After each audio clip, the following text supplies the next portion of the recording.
एका देशमा एउटी महिला एक्लै बस्थिन्। तिनको अरू कोही पनि हुँदैन। तिनी आफू सानै हुँदादेखि एउटी छोरी भए हुन्थ्यो भनी सोच्ने गर्थे। एक दिन बिहान तिनी बोट बिरुवामा पानी दिँदै हुन्छन्। आफ्नो पनि एउटी छोरी भइदिएको भए त्यसैसित खेलेर दिन काट्न पाइन्थ्यो भनेर सोचिरहेकी हुन्थे। त्यति नै बेला परिदेवी माता देखा पर्थे। के भयो मेरी छोरी, तिमी किन रोइरहेकी? मेरो हृदयले एउटी छोरी चाहियो भनिरहेको छ। कृपा गरेर मलाई यो भनिदिनुस् कि मैले यो कहाँ पाउँछु? हुन्छ, चिन्ता नगर, यसको व्यवस्था म तुरुन्तै गरिदिन्छु।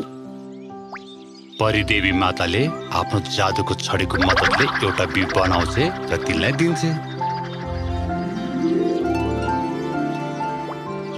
मेरी छोरी, हेर त, यो कुनै खेतमा रोप्ने सामान्य बिउ जस्तो होइन।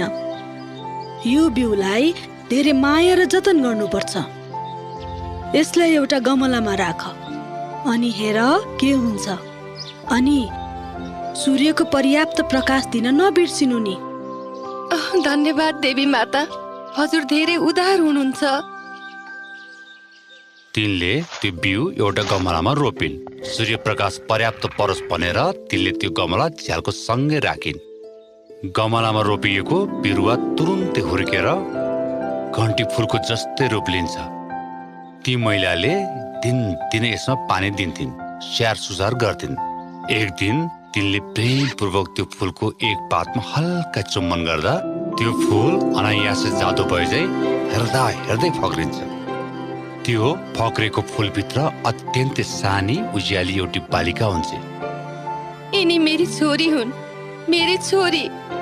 यिनको नाम म थम्बलिना राख्छु, किनकि यिनी मेरो बुढियौला जत्तिकै छिन्।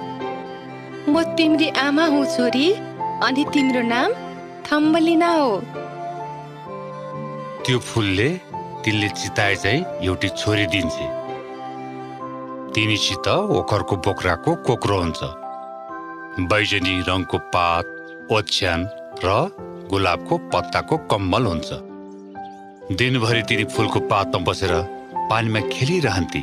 पातलाई घोडाको पुच्छरको वाहन बनाएर पेटमा राखिएको पानीमा किनारा किनारा लगाउँदै खेलिरहन्थे, जुन हेर्दा अत्यन्तै आनन्द आउँथ्यो। एक दिन राति थम्बेलिना ओखरको कोक्रामा सुतिरहेकी हुन्छ। त्यति नै बेला एउटा ठुलो ब्याग्दो त्यहाँ झ्यालबाट छिर्छ। असाध्यै